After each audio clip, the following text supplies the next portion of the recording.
on time, so we'll just go ahead and get started. So thank you guys for the time. I appreciate it. My name is Patrick Murray. I'm a senior solution engineer here with CyberArk. For those of you who don't know what CyberArk is, we are regularly referred to as a privileged access management company, historically a privileged access management company, have since kind of pivoted to more of a focus on identity security, which is the idea that, hey, domain admin credentials are privileged, yes, but so are machine identities and cloud identities and workforce user identities. And with that comes changes around privilege in general, in terms of how we think about it and how we look at it. I always start here with this conversation because this is a similar slide that we've been showing for 20 years, because the attack chain hasn't changed, right? The resources and the types of attacks that are going to be perpetrated and executed absolutely are the same, right? The resources that they're being executed against are different. The types of resources that we are leveraging here are different. But the goal and the vectors by which attack happens are ubiquitous, in that every single breach, with few exception, I think, starts with some sort of credential theft, right? Whatever that breach is, regardless of how it started with credential theft, ends with some sort of privilege escalation and abuse with the goal of executing some sort of disruption, whether that is exfiltrating data, whether that is establishing a backdoor for more reconnaissance or for more problems or attack. What is that? Is deploying ransomware, which we see every single day, right? And so how do we kind of reshape our PAM program, how we look at privilege access management, how we look at privilege in general to kind of help fight this, right? Because there's no such thing as an inherently secure environment. Professor that I well respected asked this question in a class I took a long time ago. Said, what's a secure environment? How do you secure an environment? And everyone thinks they're smart. They raise their hand. Firewalls, right? Group policy. And the answer is you can't have one, right? If you want a secure environment, put it in a basement, unplug it from the internet, and make sure no one can see it. Now you have a secure environment, but it's useless. So everything from that point is just risk mitigation. And that's the nature of PAM in general, right? Privilege access management or identity security, which is kind of the modern version of it, is how do we mitigate as much risk as possible while making the environment still usable for our users, right? Because user adoption is very important here. And even though things have changed, right, the objectives of a PAM program remain the same, in that we want to make sure we're preventing credential theft, we're limiting privilege escalation, we're stopping movement, we're preventing threats. And there's some other operational considerations. Right? But when we think about how environments change, right, still kind of setting the stage for this, most of what we know and understand is up here, right, in long-lived systems. This is what we think about as standing access, credentialed accounts that exist that have inherent permissions 24 hours a day. Think domain accounts, think database accounts, service accounts, think infrastructure that does not go away, infrastructure that lives on hardware that you own, hardware that you rent, hardware that you lease. And that's been the majority of infrastructure, period, for a very long time, right? But now we have these other kinds of resources, right? And this is where we kind of deviate from PAM into identity security. Whereas the users that are accessing these types of resources, right, especially when we're talking about SaaS apps or cloud native resources, aren't doing so with a domain admin credential anymore. They're not doing so with any credential, most likely. They're probably federating using their own user account, right? So we've already started to obfuscate this idea of credentialed access into environments. And since we have all these new environments and we have so many more things that we can leverage as far as attributes, as far as systems that can help us control this access, that we're starting to move towards a credential-less kind of environment, but not in the traditional sense of what we think of as like a passwordless journey, right? Which is really just more MFA, if we're being honest, you know? More so in about, when we think about, again, kind of going back for one moment, if it'll let me, there we go, right? Where does all this start? It starts with credential theft. So it stands to reason that if there are less credentials for us to manage, and while we allow the same level of access, that we end up with a more secure environment inherently, right? And so when we think about, right, kind of privilege controls for these other types of workloads, these other types of resources, right, things are a little bit different. We don't really need to leverage something like standing access, right? Even if we have a server inside of Azure, right, we don't need to log into it with a domain admin credential. There's other methodologies that we can leverage here in terms of workloads that spin up and spin down, where credentialed access really doesn't make sense. We're playing a whack-a-mole game where, how many workloads does an organization that is leveraging infrastructure on something like AWS or Azure spin up per week? How many new services get spun up inside of these things per week, just on the Azure side, right? You just look at something like AWS or Azure, you're looking at 20, 25,000 different permissions that are there, right? Very, very fast. And so we need to kind of consider this intersection of security along with usability here. The same thing for cloud services, almost more important in an interesting way, right? Because when we think about access, I feel like we tend to think about privilege in a binary sense as a holdover from IT infrastructure writ large, right? In that a user is a user or a user is an administrator. And there's not usually any gray area between that. The cloud, though, when we're talking about public cloud, totally different story, right? Every time someone logs in, regardless of what type of permission they have, that user's an administrator. They're an Enter ID administrator. They're an EC2 admin. They're a Lambda admin. Maybe they do RDS work. Regardless, that user has some sort of permissions over there.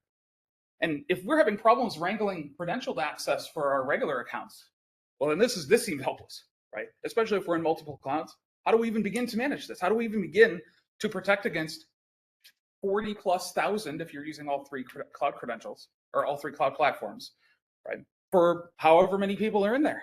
And you want people in there. We want developers to be spinning up workloads, right? We want folks to be leveraging infrastructure and services so that our business can proceed and get better and faster and more efficient, right?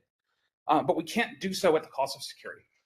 And so this is part of a conversation that I've given a couple different times, right? Started at our Impact, and it came as a result of the organization I work for, CyberArk, kind of pushing an idea of just-in-time access, of zero standing privilege access. And I talk to a lot of different customers. I cover all of the Midwest, right? Fortune 500 customers, manufacturing, healthcare, financial, et cetera. And there's one commonality that when we have this conversation is there's this idea of standing access over here, and this idea of just-in-time zero standing privilege access over here. What I think we often overlook is that there's a really big valley in the middle there, and it's a hard hump to get over. It's hard to think about how do we go from every account has a password, every user has to have role-based access to this password, to we don't have any credentials at all, and policy-driven workloads, policy, role, and attribute-based driven access to workloads. And so that's kind of the idea here is like, let's take a step back and let's talk about this idea of just-in-time, of zero standing privilege, of standing access, and kind of how we can begin to make that transition from a thought process, right? Because as I've talked to some of you guys today, this is like avant-garde cybersecurity, right? This is very tip of the spear in terms of it. And as such, right, I try to make sure that we're all on the same page in terms of what I'm talking about, right? So when I say vaulted standing access or standing access, kind of address that, account that has a credential, account that permissions are static on, right? A domain admin credential, standing access, database admin, standing access. 24 hours a day, that credential has access to whatever that resource is. When we think about just in time, right? Again, a concept probably most of you guys are familiar with, in that the access itself does not exist before the user needs it and is taken away after they need it. So instead of having access to a credential all day, every day, I have access to a credential maybe from 8 a.m. to 5 p.m. Monday through Friday, right? Limits that access that I have, doesn't limit the surface area of the account itself. And then zero standing privilege would be taking the next logical step there. Right? If the access only exists when we need it, wouldn't it be cool if the account that they were using also only existed for the duration of that session? User logs into a database, user logs into a Windows server, right? They don't use a password. They don't use an account that they have access to. They authenticate with their own account. They authenticate with the same account they used to log into your SSO solution, with the same MFA. Right? And then they gain access based on policy, based on privilege. And then an account can be created dynamically for them, right? Why do we care? Why mess around with something that is very outside the breadth of what we know as modern security and privilege access management? Right? And there's a couple reasons, right? The first one is that it's common. We've already started to see with Gartner, with Forrester, with cybersecurity, with more and more RFIs that I have seen from all sorts of verticals, healthcare, again, financial is a big one, where we're starting to see this pop up. Cyber insurance is big, right? But so is going to be prescriptive guidance from organizations like Gartner and Forrester and things like that. This is kind of the next logical step, I think, in what we consider privileged access management. But I had to kind of figure out a good way to illustrate this, right? And so what I did was I decided to use the food pyramid. I had a back of the napkin discussion with one of our architects, and I kind of came up with this idea, right? Why the food pyramid? Well, at one point, the food pyramid offered really prescriptive guidance, right? When we think about when the food pyramid came out, it was in the 50s, I think, maybe earlier than that. And this was the de facto thing. This was the letter of the law in terms of what people should eat. And everyone said, oh, well, the leaders said this is what we should eat, so we're going to follow this prescriptive guidance, right? Was once the gold standard of what nutrition looked like, is no longer especially relevant, right? Now that we know that the food pyramid is kind of bullshit, should we continue following it, right? Just because at one point it was there? No, absolutely not, right? We have more, better information. And so we adapt the way we look at the world based on new information, right? It's silly and counterproductive to say, no, that food pyramid, I think they had the right idea, right? When new information comes available, it's really in our best interest as individuals, but also as an organization who's all marching in the same direction. Because look, everyone in this room has a singular goal. Don't get breached. Don't get on the news, right? And if we're all walking in the same direction as an organization, leveraging policies and procedures that are going to get us there, it's kind of great for everybody. So how does this translate to ephemeral access, right? Well, I made a pyramid of my own. And I think that this, again, I work with a lot of different customers across a lot of different verticals that are in a lot of different, we'll say, stages of developing their PAM program, right? But most of them look something like this, in that the majority of everything that sits inside of this PAM pyramid, right, is going to be vaulted standing access. This is where we keep our credentials. This is where we rotate our credentials. This is how we check out credentials, right? And maybe you're using CyberArk to do this. Maybe you're not. Maybe you're using a different solution. Maybe you're using LastPass. Maybe you're using KeyPass, right? The idea remains the same here, in that most access we have is sitting in this vault. And we see some sort of just-in-time access, right? Like a request-based workflow for a credential, that would be just-in-time access, right? But that's usually the only spot where we see it in an environment. Zero standing privilege, generally not present in any environment, period. Part of that is because it takes a bit to get there. Part of it is because it's very new technology that no one has adopted yet, right? Again, avant-garde cybersecurity. So I decided to take a closer look at this, and I used an analogy that I really like. But before that, I have a rhetorical question for everybody, right? How many credentials live in that space? Think about it for a second. Right? Standing access? Yeah. It's only partially rhetorical, right? Because I'm sure someone's thinking of a number in their head right now, but it's a trick question, right? Because all of them live there. Every single one of the credentials lives there. And so really what we've done is we've taken a filing cabinet, a really nice fancy filing cabinet. We've taken every credential we have and we file it under P for privilege. And now we have a really nice drawer that has a whole ton of credentials in it that we kind of got to sift through every time we need some sort of access. And so my proposition, right, of how I see things going and how I think we start to close that gap is by taking that pyramid and turning it upside down. Okay? Zero standing privilege is not the silver bullet that solves all of our security problems. It is not a thing that gets rid of traditional privilege access management in terms of vaulting and rotating credentials. Right? However, it is, I believe, how we should begin to address the majority of security use cases out there. Right? And what I mean by that is kind of starting at the bottom, right, from a impact to business perspective. The biggest impact is going to be with the vaulted standing access credentials. Those are the keys to the kingdom. If those get stolen, if those get compromised, we're in trouble.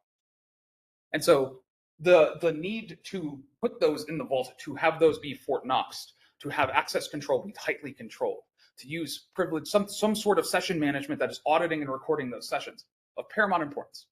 right? Number one period, end of story. But those should be just those credentials, right? That's the necessary evil creds. Domain admin, Linux root, SA for database, right? The Azure root account, the AWS root account, right? All those that we can't federate, that kind of exist as a credential account that will always have that standing access. Cool. We're not changing anything here. We're not going to change how we address those, how we vault those, how we rotate those. Those should all stay static. But everything else, we should start looking at other ways, other methodologies to reduce risk, to reduce overhead, to reduce time to value. Right?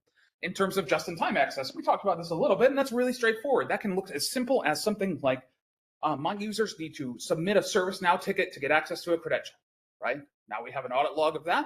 We know the user had access for X amount of time, and then we revoke that access, or that access goes away, or the credential rotates and the user doesn't have it anymore. Right? Awesome. We've started to remove standing access that users have. So a user account getting compromised now can move less laterally. Awesome. But it's still a half measure, right? Really where we want to get is to zero standing privilege, because if the methodology is the same and the outcome is the same, so consider this. I get into arguments, discussions, productive discussions with customers all the time. And there's a lot of customers I talk to who have had the same type of privilege access management strategy for quite some time, in which, and there's nothing wrong with this inherently, I'm just, in case anyone, it hits a nerve with anybody, where they have, every user has two different types of accounts, right? A user has a U account, which is their user account that is non-privileged, what they use to log into Active Directory, their computer, Outlook, etc. And then they have a privilege account, or an A account, that is an admin account tied specifically to that user, that they use to log into servers to perform privileged activities. In a world where we can't have the conversation about zero standing privilege, and where just in time is maybe not as readily available, and where really all we have is vaulting standing access, sure, this makes a lot of sense. But today, my challenge to those customers is always, how does the user log in to check out that privileged account? And the customer says, well, they use their AD credentials and they use Azure ID or Entra ID as the MFA, or Okta as the MFA, or maybe CyberArk as the MFA. And then they check out the credential. I say, okay, cool, that sounds good. Now, you said Okta was your production IDP, right? And they say, yeah. I say, how does the user log into that?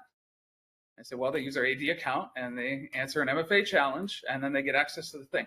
Okay, so we're saying that we trust the user above all else, that the security theater, right, the threat vector is now solely in that user, because that one single motion will allow for an unlimited amount of access for that individual, right? So when we have to talk about, mitigating that, we have to understand that the user is always going to be the weakest link of this chain. We look at Uber, we look at MGM, we look at Caesars, we look at Okta, not the most recent one. All starts with credential theft, right? All starts with social engineering. Those aren't failures of security policies. Those were unpatched firewalls. Those were untrained employees, or employees that had a bad day, or employees that, weren't paying enough attention, right? I have, truth be told, I have accidentally clicked on a fake phishing link that our SOC has sent, right? Super embarrassing. Everybody does it. It's a momentary lapse in judgment. There's no security program that I can instill. There's no training I can give that's going to prevent that from happening, ever, period, end of story. It's all mitigation. And so why not mitigate downstream from the user? Why not remove the vector entirely, right? If we can start to address more use cases without a standing access credential, right? By creating a policy that says, hey, this user can log into these resources at this time for this long. The motion remains the same. The end result remains the same. Right? The user answers an MFA challenge. The user gets access to that resource in a method that is audited and recorded, and then loses that access when they are done, right? The end result to the user is the same, and bonus points if they can use a native tool that they're a fan of, right? A native database tool that they use every day. They can use PuTTY, they can use RDP, Devolutions, Royal TS, name your tool, right? Again, meeting the user where they do their work is super important, but not at the sacrifice of security. And realistically, if that user is leveraging PuTTY or RDP, and they're still getting to the server, it doesn't make any difference, right? It doesn't matter that the account that they use doesn't exist anymore and never really existed outside of that particular session. So now think of, again, consider this example where we have 500 employees and we've instilled this U versus P account argument. We've got 1,000 accounts that we need to secure. If we remove those and we start to drive via policy, start to drive via ephemeral access, well, we've cut our attack surface in half. Right? We've drastically reduced the amount of accounts in play today that can possibly be compromised, that can possibly be affected by lateral movement in that capacity. And we've made a faster time to value, because now we have a policy that specifies access for certain types of systems. Well, that means that we can create cloud-aware policies. So instead of saying, hey, who onboarded this account, or when are we onboarding this account, or how are we going to get these users access to ABC resource, what we can say instead is, hey, we're going to set up an access policy for this VPC inside of AWS, or this subnet, or this Azure account, or something along those lines. So now when something gets added, again, because we want to be able to move fast, it's a whole benefit of leveraging the cloud in the first place. Well, now we can. Now we can with policy-based, attribute-driven access policies that are, of course, role-based from the user perspective. Now, we could take it a little bit further and say, well, it's still kind of standing access, right? It's still kind of standing access. Someone had this discussion with me today, and said, well, it's still kind of standing access, right? If I can log in using an MFA challenge, and then I get access and I don't need anyone to approve that, it's still kind of standing access.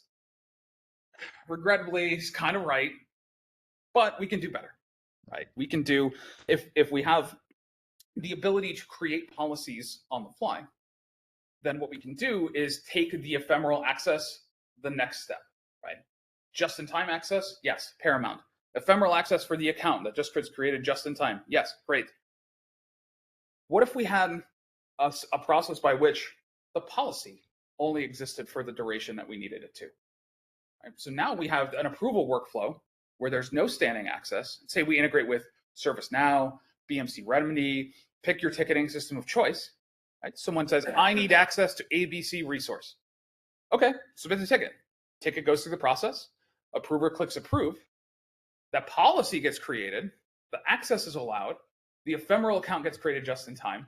And when it's all done, the policy itself, along with any access that was standing, is completely gone. Right? This is how we start to solve problems. Right? This is how we start to lock stuff down. By evaluating, I'm going to go back. By evaluating, no, here we go. The majority of our use cases with access like this. Now, I understand this is not something that we flip on with a switch. This is not something that happens tomorrow, right? This is a process. This is a eat the elephant one bite at a time. We carve out specific use cases as the test bed for this, right? When we have a new use case, and again, the idea here is to become it's additive, not or. We're not replacing traditional privilege access management. We're not replacing traditional session management, right? We're adding a new layer of security that we can leverage as new use cases pop up, right? And what it allows us to do is take in consideration what kind of accounts or what kind of access does this new use case require? Is this a file server? Is this an application server? Is it Linux? Is it Windows? Right? Who needs to get on it? And I find that when we start to have those exercises, when I start to have those thought exercises with customers, we start to find a lot of use cases that are a really good fit for this. And every use case that gets onboarded with a zero standing privilege methodology, with a policy-driven methodology, is one less credential that can potentially get compromised. One step closer to staying out of the news in perpetuity. We talked about attack surface reduction of risk, right? Again, reducing that scope further. The tighter you can get the scope from both a policy perspective in terms of what that is allowing users to access, as well as how users are able to access that, right? Real separation of duties is super important here. And of course, right, mitigation is always the game we're playing across the board, but especially with standing access credentials. Again, kind of a necessary evil. That's why we keep them in the vault. That's why they're still Fort Knox stuff. Some considerations. One that I like to harp on a lot is that zero standing privilege is by no means a panacea. Again, it is not the end-all be-all of privilege. It is not going to solve all of our problems. It's another way to manage sessions. It's another way to reduce risk. It's another way to provide access while really driving efficiencies inside of the organization. Again, native access, like I mentioned, super important for users. They want to feel comfy. They want to know that they can do things their way. And a good way to fault you or to stunt user adoption is to make things different. Is to make it when I log into this screen, it's different than when I log into the majority of my other screens, and I find that confusing. That's how help desk gets created. That's how people try to work around security solutions, right? So by having it integrated as closely as possible, both from a end user perspective of what am I using to gain access here, but also what does that access look like, right?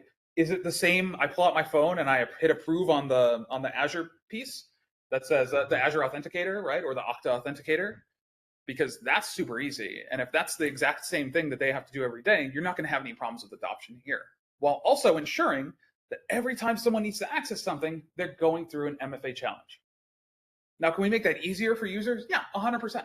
We can set up things like MFA caching, right? User authenticates once, they get a certificate that is good for 2 hours. User authenticates once through the command line, they get an MFA caching password that's good for X amount of hours. So they can log into multiple instances at once, multiple databases at the same time, right? Again, it's okay to make some concessions for user access, for user experience, as long as we're not compromising the security guardrails. And in that situation, nothing's been compromised. Most of what we talk about is going to be all server-based, right? But zero standing privilege is not just for servers.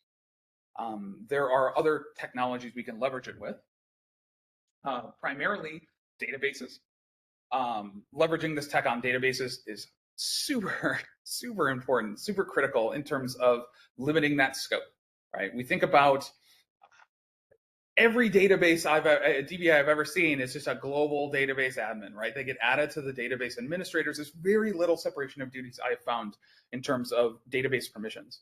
And sometimes it's a necessary evil, right? Sometimes that's just how things are. Well, again, if we're bringing these policies, if we're bringing this idea of zero standing privilege to something like a database, to something like a Kubernetes cluster, right? Something like a Docker swarm. Well, now we've kind of expanded this footprint out of just regular IT, right? Now we're talking about securing developers. Now we're talking about securing DBAs, and we've expanded not only the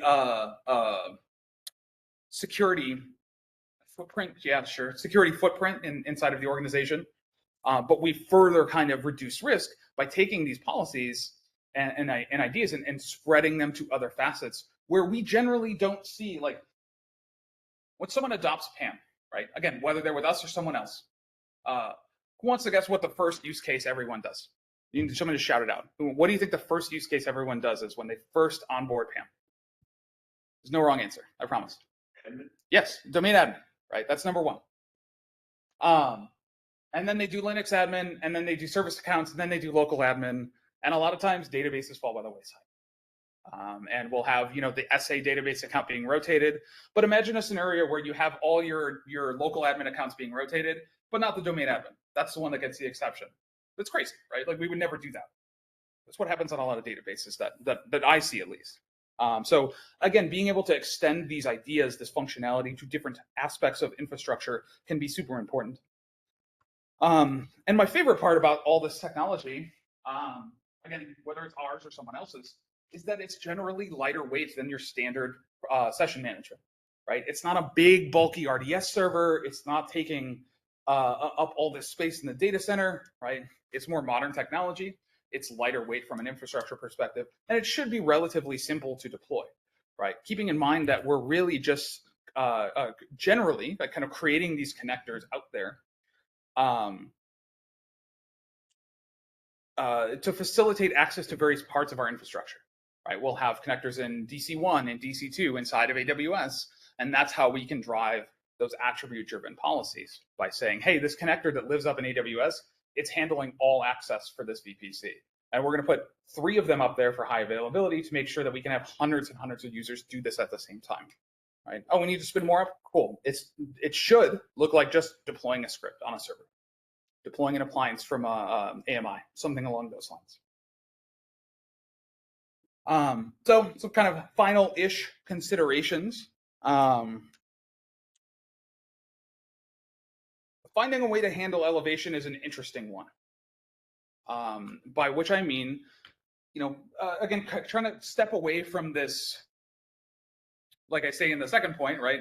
Stepping away from kind of this binary, is this person an admin or not kind of thinking, to say, well, can we, in some way, shape, or form, allow a user onto a server without them being the administrator and still have them be able to do what they need to do?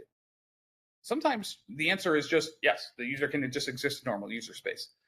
Sometimes not so much. Sometimes they need some sort of admin permission there, right? And so there's tooling out there, least privilege tooling that's kind of can be a very important part of this in terms of allowing for just in time from a user perspective for elevation there, right? Just in time elevation for a user to be able to run an executable without IT interference, right? Kind of whitelisting or graylisting, something along those lines, can go a long way. To kind of further drill in the example, right? Think about user logging into a backup server, right? To do some maintenance on the backup server. Well, they don't need to be admin for that, but I do want to elevate them from a policy perspective to launch whatever they need to launch, get past the UAC prompt, right? Something like that. How would we do that with an account that doesn't exist? It's not a part of the domain. It's not going to get added to the local admins group. So being able to hone policies elevation-wise into groups that we can place these ephemeral users can be really, really powerful, right? Because again, it's all about mitigating that user ability. What do the users have the ability to click on? If this user clicks on something and it's malware, but it can't execute because we have some sort of policy, and it doesn't have to be a crazy policy, right? We're talking about this idea of like application handlers, right? Which is what application should handle Word documents? Microsoft Word, right? Realistically, there's no other application that should be able to open Word documents. Same with text files, same with PPTX files, and so on and so forth. And so by kind of instilling from a least privileged perspective that say, hey, we're having something, right? Whether that's Intune, some sort of device management, a least privileged solution or agent on the endpoint, right? That's able to make that distinction.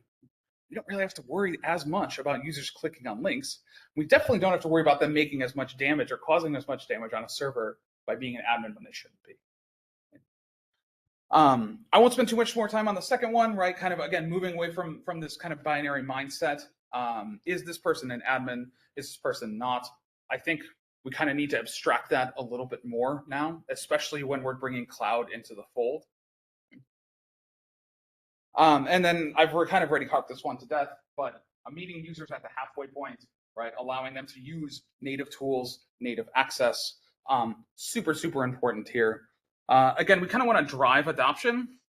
We don't want to be fighting users. I thought I had one more slide here. Before I kind of talk about a little bit about, I maybe want to spend like 10 minutes, maybe less, talking about how we do this. Are there any questions from anyone here?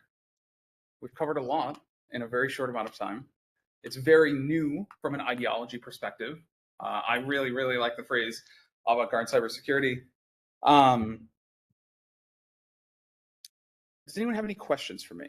Yes, absolutely. I'm just looking at this from a high level perspective. It seems like this shifts a lot of burden on the IT side of things. Our company's going to pocket that saying, hey, our IT labor costs are going to go up now. And then you got, I guess, sure, you got to sell on what's it going to cost you to have crappy security. But yeah, that's part of it, right? I mean, I would challenge that a little in regards of how is access being granted today, right? Like, let's take a look at that policy there. Usually that looks like someone manually going into AD and giving user a specific permission or something like that, or giving user the ability to check out a password or understand a password. How involved is the IT team in the PAM program, right? Like, that's kind of my first question, line of questioning along that lines. Because if the line goes down to, well, this is gonna, the security team is saying this is gonna involve our IT team way too much, this is gonna become more of a cost center, I would want to say, why don't we need to bring the IT team into the fold? Like, we need to be rowing in the same direction. If we're going to do if we're going to try to lock this environment down and make things more secure, like we need to be working hand in hand. So I would try to get the customer, and a lot of times customer departments don't talk to each other unless they're on a call with a vendor like us or something like that, right? We'll bridge gaps and bring teams together, right? And sometimes there'll be a 40-minute call and I say two things and then the teams just have it out on the call, right? Like that is a common occurrence for me. And so I understand the objection for sure. I think that maybe up front it is a little bit more labor to get everything started. But I think from an automation perspective, I think long term, I think this might save everyone a little bit more time because we're not onboarding credentials anymore, as many credentials anymore, right? We can kind of automate the necessary evil credentials that get onboarded.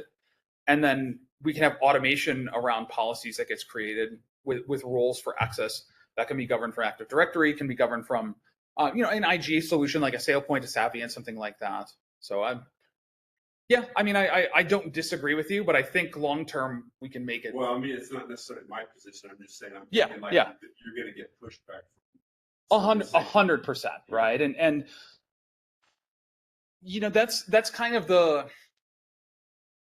long play that I have to look at for my customers of like, where are we headed? Like where does the customer want to go? Like, where do you want to be to feel secure? What's that going to look like for your organization, right? And unfortunately, the answer to that is we're secure today. And a lot of times that's just because there hasn't been a security event that's happened in recent history. It's true, right? Until the moment it's not. Until it's not, right? And let me tell you, there's been a lot of instances where customers will say, "No, too expensive. We don't want to spend any money on this." And okay, fine, like no big deal. We'll talk to you when we talk to you, and we always talk to them, right? Or one of our competitors talk to them, or someone else talks to them, right? Like it is not an if. What's that? I'm sorry. You should definitely hop on a call with them. We'll see. There's a very wide cast of characters at CyberArk. Preemptive customer sabotage, not one of them, I assure you. But it's a convincing specialist. Yeah, exactly. A little bit. Only the folks that are shaking you down are real criminals, right? We're the good guys, without a government badge on our shoulder either, right? But that's really the question that I try to drive through. And look, organizational change is very difficult. It takes a very long time, and I can't affect that, right? Like I can try, but a lot of times what customers will do is they'll use me as a blunt object to talk to their director or senior manager and say, "Can you just tell them that this is stupid?"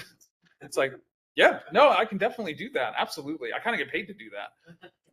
So I can do that, but I can't affect any change in your organization, right? I can lead the horses to water. I can try to convince them that the water is very delicious, but there's nothing that'll force them to drink. And like that's where everyone in this room comes in, right? Security is a team sport. No one wins alone. Everyone loses alone. And so that's you guys are the ones that have to affect organizational change, and that's why you guys are the ones that this presentation is for, right? Like kind of changing how we're thinking about privilege, trying to reduce the rigidity that we see in terms of security, right? It has to be this way. Why? Because we've always done it that way, or because that's how a customer. In not unrecent conversations, maybe 3 months ago, a customer literally told me, "Well, 20 years ago, that's how Microsoft told us to do it." I eviscerated that guy. Like we had I caught him in a logic trap. That guy didn't join many other calls after that. But again, like we have to do our part to fight this like lack of the status quo. Status quo will only get us breached. Status quo winds up in the news, right? Status quo means we still have 500 users with 2 accounts each, so we have 1,000 accounts to secure. If we don't do anything, nothing's going to change. Yes. So there's a lot of similarities in your zero standing privilege and zero trust network, and yep. they have a lot of the same problems in that. I don't know about everything else, but I know an organization that's got about 4 million uniforms. Yeah. Right? the only way we can do things with zero trust, anything or zero whatever, is massive sustainable innovation. Sure. Yeah. How do you propose getting to it? Because Mhm. even the BDA thing, said, oh, well, yeah, this has the BDA here, but it's only the read-only BDA there. And Sure. I work for a firm, and the firm is owned by partners and not a board, and therefore all 14,000 partners have the right to say, do it my way. Yeah. I need access. So how do we handle this? It is it's different for every organization. I tend to follow the idea of you have to eat the elephant one bite at a time, right? And you know, if you look at it from the lens of how do we go from credentialed standing access to a zero trust, zero standing privilege type of solution, it's an impossible journey, right? You can't, there's no way that, you know, we would have like a binder this thick in order to get there. You know, I always say, hey, we just start with a single use case. We find a single use case that we can deploy this on, right? As a starter use case, even from a licensing perspective, right? I can't believe I'm saying this. Buy a smaller license allocation, right? Buy 50 licenses, buy 25 licenses, buy 100 licenses, right? Especially if you have 1,000 users, 5,000 users. Start small. Do your own internal proof of concept. Hey, we want to make things more secure. We're onboarding a new application that requires Windows servers. We're going to use this tool for that. We want to use this tool for that. And I feel like it's a pretty good argument to come and say, this is going to make us more secure. This is going to reduce the amount of time it takes us to deploy new apps, and it's going to reduce the overall amount of credentials that we have to deal with.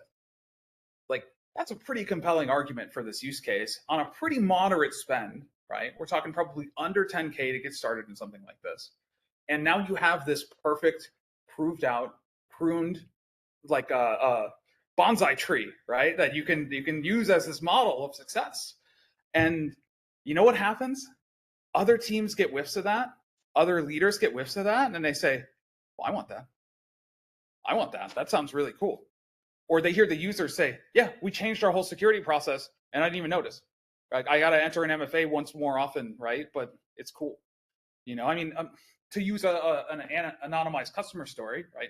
I had a customer who, this is the 20-year Microsoft customer, right? And the way that they're doing, they're so separated from a privilege account U account that what they are doing today is, if you need to check out your U account, you're logging into CyberArk, you're launching a session management session, which is a remote desktop window. You're then getting presented a Google Chrome window inside of that RDP that is taking those credentials for your privilege account, injecting them into that session, and then starting that recording while connecting you to the other to literally to log into their IDP, which will then take you to Salesforce where you have right level access. When this was first laid out to me, like, I needed a minute, like I needed to step away because there's so much. What the hell are we doing, right? Like, and so what I did, and again, this is hard. P accounts versus U accounts, no right access with a non-privileged account. Period. Full stop. Okay. So we did something I don't like to do, but something that's very effective. We went and found the people who hated this process, right? We found the application team for Salesforce who said, man, we hate CyberArk. CyberArk sucks. It's like, well, yeah, you're using it like that. Absolutely. And we did the proof of concept with them. We got their buy-in. Then they went to their leadership and they said, hey, how we've been doing it sucks. This is way better. And it's the same thing, right? Obviously a little bit more intelligently than that. We're coming up on time. And you know, 10 months, right? Like, the team has gotten the traction. We're now, that application is now deployed with those additional security controls. And guess what happened? All the other teams that had to go through all that crappy setup, right, where they had to launch the RDP window and then launch the browser from there, well, they all want this thing now, right? Like, that's how we affect organizational change, is by taking out one brick in the wall at a time. Unfortunately, it sucks. I know it sucks, but it's how we have to do it. But once that one comes down, right, it's like a Jenga tower, you know, like, it will eventually fall. Or you get sick and you go somewhere where they care more about security, right? Like, that's the reality of the situation. Yeah, go ahead. How does this work with like automation and like scheduled tasks and that kind of thing? Sure. Or does it? No. Do you still have to use something more traditional? Great question. It's going to be something more traditional in that regard. think of this as a methodology for interactive logins, right? People that are actively logging into a system to gain, to change something, modify something, see something, etc. When we're talking, I mean, it's a broad conversation of non-human, right? But to keep it simple, a service account like a Windows service account, IIS app pool, scheduled tasks, something like that would be more traditional PAM in that. Now, interesting enough, right? Not to say that we don't care about that credential, right? We still want that credential rotated. We want to put controls around who can copy that credential out. We want logging of how that was accessed, right? And we probably want something like, hey, maybe only one person can check this account out at a time. We want exclusive access to it. Maybe we want an approval that says, hey, your manager has to approve you checking out this account. And even then, maybe we'll want something inside of there that's going to say, when you see this password, sure, I'll meet you halfway. You can copy this password because you may have to paste it into your SQL console or your Veeam console or whatever that application is. But you copying that password is going to initiate a password rotation 5 hours from now, right? What about, can you still like put guardrails on the account using policy? Oh yeah. So that you could still at least, like limit the damage. 100%. Yeah, absolutely. Right. And some of that's inside of PAM, some of that's not, right? Like, for example, if we're talking CyberArk, like I wouldn't let that user connect through our session management with that account, like ever. I don't want someone already peeking into it. I would probably then remove that account from all the remote desktop users inside via GPO, or explicitly disallow that via GPO, right? It's a better together story, right? I wish we could do it all, but we've got to work with GPO and stuff like that, But yes, 100%, we want to put limits on that. I would probably, if I was building a PAM program, man, my users would hate me, but we'd be so secure because I'd make them go through it all, like it would be every single security control there. But I see how the sausage is made every day. So, any other questions? Yeah, go ahead. And I apologize. No, that's totally fine. Do you have any? One thing that I always worry about in a solution like this is when you don't have access to the MFA provider for some reason. Sure. What's kind of the, broadly speaking, like what's the plan for in a situation like that? We would leverage break glass accounts, right? Break glass accounts that were adherent to a specific set of circumstances and policy, right? Long story short, right? We would enable, if we're talking SaaS here, we would enable users to have a password synchronization on their mobile device that was secured with MFA. So two-factor in that we're going to use the on-stack biometrics. Not that we're not harvesting anything, right? We're saying Touch ID, Face ID, along with them having the phone satisfies 2 factors. And then they can synchronize those credentials offline that we've allowed them to synchronize, right? Now, we don't necessarily want to be able to them to use them all the time. So we set the guardrails that say, hey, if AWS East blows up, well, you can use this then. You can use these credentials, right? Or if you're in, and I think even more generalized than that, imagine a scenario where someone's in a data center and there's no cell service, Precisely, but they're in front of there, right? So it's like when those conditions are met, like the device is offline, the SaaS service is offline, both of those are offline, that activates the break glass mode in the app, right? That's still, again, needs to verify that user with that biometric MFA first.